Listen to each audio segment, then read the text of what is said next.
Akkam jirtu gaa hordoftoota milkii miidiyaa an Dr. Naawoliidha nagaa fayyaaf jaalalli gaa bakka jirtanitti isinii wajjiniin haa ta'u isiniin jenna gaa hordoftoota keenya an Dr. Naawoliidha yuutuubii keenya subscribe godhaa hiriyoota keessaniif share godhaa like godhaa nagaa fayyaaf jaalalli gaa bakka jirtanitti isinii wajjiniin haa ta'u isiniin jenna gaa milkii miidiyaa irraa nu waliin turaa har'a gaa hordoftoota keenya kan qabannee isinii dhiyaanne maalodha har'a kan nu qabannee dhiyaanne mata duree baay'ee barbaachisaadha jechuudha.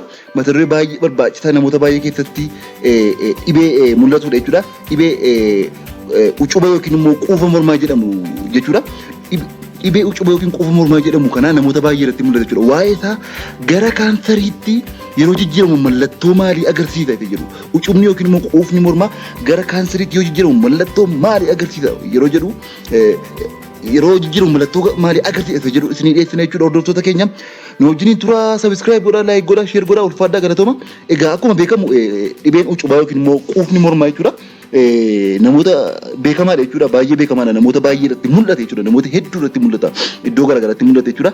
Egaa dhibeen kun baay'ee mata dureen isaa baay'ee bal'aadha. Gosa baay'ee qaba. Baay'ee wantoota gadi fagoo gurguddaa qaba jechuudha. Garuu nuuni har'a kan isinitti himuu barbaanne jechuudha maalodha. Namni tokko dhibee ucubaa yookiin immoo quufa mormaa qabaatee gara kaanseriitti yoo jijjiiramu mallattoo maal fa'a agarsiisa? Mallattoo maal yoo agarsiise atattamaan shakkee wal'aansa dabalataatiif jechuudha. Wal'aansa dabalataatiif kaanserii ta'uu waan danda'uu fi mana yaalaa yookiin immoo hakiima bira deemuu qabate jedhu isinitti himna jechuudha. Nu hordoftoota keenya nu wajjiniin tura. Egaa mallattoolee torban isinitti hima jechuudha hordoftoota keenya. Mallattoolee torba quufni mormaa yookiin immoo ucubni yookiin immoo xannachi taayiroid jedhamu jechuudha. Taayiroid gilaandiin keenya suni gara kaanseriitti jijjiirameera laata inni jedhu mallattoo maal fa'a agarsiisa? Kun baay'ee lubbuu keenya baraaruu danda'a waan ta'eef hubannoon kanarraa argannu hangalumatti hordoftoota keenya. Egaa mallattoo inni tokkoffaa maalodha? Egaa solitary nodule. Solitary nodule jechuun maal jechuudha? Quufni mormaa yookiin immoo ucubni suni jechuudha.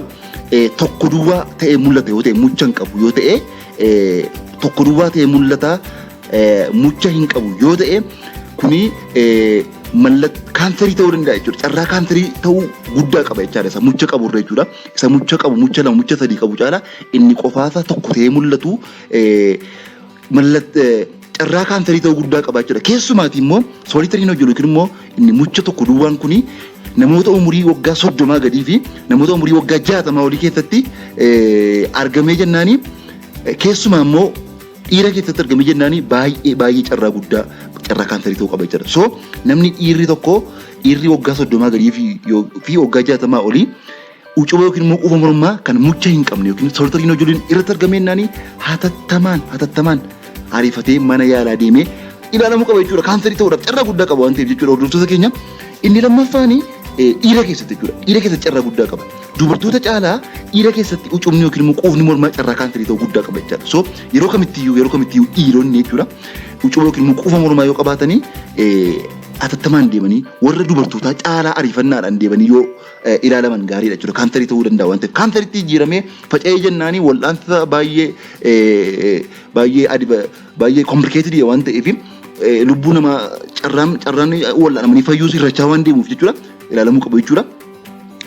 Hordoftoota keenya kan hordofuu jirtan egaa Dr. Naawoliidha milkii miidiyaa irraati. YouTube keenya subscribe godhaa, hiriyoota keessaniif share godhaa, like godhaa, sirriitti dhaggeeffadhaa. Waa'ee kana baay'ee waan nama fayyaduuf namoota baay'ee keessatti waan mul'atuuf jechuudha. Inni sadaffaani namni ucuba yookiin immoo quufa mormaa qabu tokko nodular growth mucha yoo baase yoo mucha fakkeenyaaf inni solitary nodule yookiin immoo inni mucha hin qabne quufni mormaa inni mucha hin qabne tokko ta'ee ture suni yoo nodular growth yookiin immoo mucha wayii biqilchee jechuudha. Kaanseriitti jijjiirama jiraachuudhaaf carraa guddaa qaba jechuudha. Inni arfaffaan maalodha? Namumti ucuba yookiin quufa mormaa qabu kuni yoo yeroo matii tokko keessatti fakkeenyaaf kan waggaa 5 waggaa 6 qabaatee ture torban tokko keessatti yookiin immoo torbee 3 keessatti yookiin ji'a tokko keessatti garmalee hangisaa yoo dabale rapid growth yoo hangisaa baay'ee rapid growth baay'ee yoo dabale jechuudha yeroo muraasa gidduutti kanumti norma stable ta'aa ture yeroo muraasa kee gidduutti yoo baay'ee dabalee inni kun carraa kaanserii it is almost 90% ol kun kaanserii jechuudha. So hatattama mana yaalaa deemee kaanserii ta'uu isaa mirkanaa'ee wal'aansa qaba jechuudha. Yoo baqatanii duraan baatee baqatanii yoo duraan ba'a hin ta'u taanaan immoo wanti godhamu hin godhama jechuudha. Inni shanaffaan maalodha? Painless. Inni fakkeenyaaf ucubni yookiin quufni mormaa kan dhukkubbii hin qabne gaafa tuqamu dhukkubbii hin qabne isa dhukkubbii jedhu qabu caalaa carraa kaanserii ta'uu guddaa qaba jechaadha. Painless ta'uunsaa isa inni painii qaba taanaan almost kan biraadha jechuudha. Inni isa yeroo biraa ilaaluu dandeenya. Inni painless inni dhukkubbii hin qabne carraa kaanserii ta'uu guddaa qaba jechuudha. Inni ja'affaan maalodha hordoftoota keenya? Hard and fixed nodule. Fakkeenyaaf muchinni baasu sun muchuma qabaatee immoo jechuudha. Ucubni yookiin quufni mormaa suni muchuma qabaatee yookiin immoo noojilii sana qabaatee haalli jajjabaa yeroo qaqqabnu hin socho'u yoo ta'e fakkeenyaaf itti maxxanee morma keenyatti maxxanaa yookiin gogaatti maxxanee socho'u achumatti immoo jajjabaataadha taanaan hard and fixed taanaan baay'ee carraa kaanserii ta'uu guddaa qaba jechuudha. Baay'ee jechuudha. Normaalii inni kaanii smoothidha lallaafaadha hin socho'u jechuudha. Gaafa morma keenya qabne ucuboo yookiin quufni mormaa kana sosocho'uun hin socho'u taanaani sosocho'uu yookiin immoo lallaafaa taanaani carraan kaanserii ta'uu isaatti baay'ee xinnaadha jechuudha. Garuu jajjabaatee jechuudha. Jajjabaatee haardii ta'ee jechuudha. Ucubni yookiin quufni mormaa suni haardii ta'ee achumatti immoo gaafa sochoofnu gogaa keenyatti yookiin immoo jala isaatti qabatee morma keenya irratti sosocho'u taanaan carraa kaanserii ta'uu guddaa waan qabuu fi atattamaan mana yaalaa deemuu murteessaadha jechuudha. Egaa hordoftoota keenya kan hordofuutti jirtanii milkii miidiyaadhaan Dr. Naawoliidha. YouTube keenya subscribe godhaa, share godhaa, like godhaa.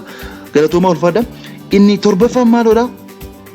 Namni ucubaa yookiin quufni mormaa qabu tokko sagaleen isaa yoo jijjiirame hoarseness sagaleen isaa yoo jijjiirame namni tokko ucubaa yookiin quufni mormaa qabaachaa ture yeroo ta'e tokkotti sagaleen isaa duudee yoo jijjiirame jechuudha.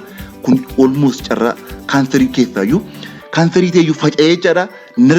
Nervii dubbannaa keenya wajjin wal qabatu laryngeal nerve jedhamu itti faca'eera jechaadha kaanseriin sun. So hatattamaanii mana yaalaa deemee wal'aansa godhamuufi qabu. Hin godhamu taanaan lubbuun isaa yeroo dhiyootti darbuu danda'a jechuudha hordoftoota keenya. Inni saddeettaffaan maalodha? Dysphagia yookiin immoo liqimsuu dadhabuu jechuudha.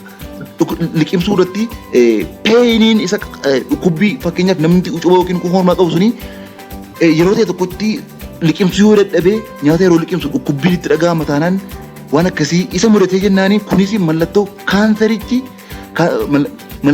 ta'uu carraa guddaa qaba jechuudha. Carraa guddaa qaba. Hunda jechuun miti garuu garri caalaan isaa kaanserii ta'uu danda'a jechuudha.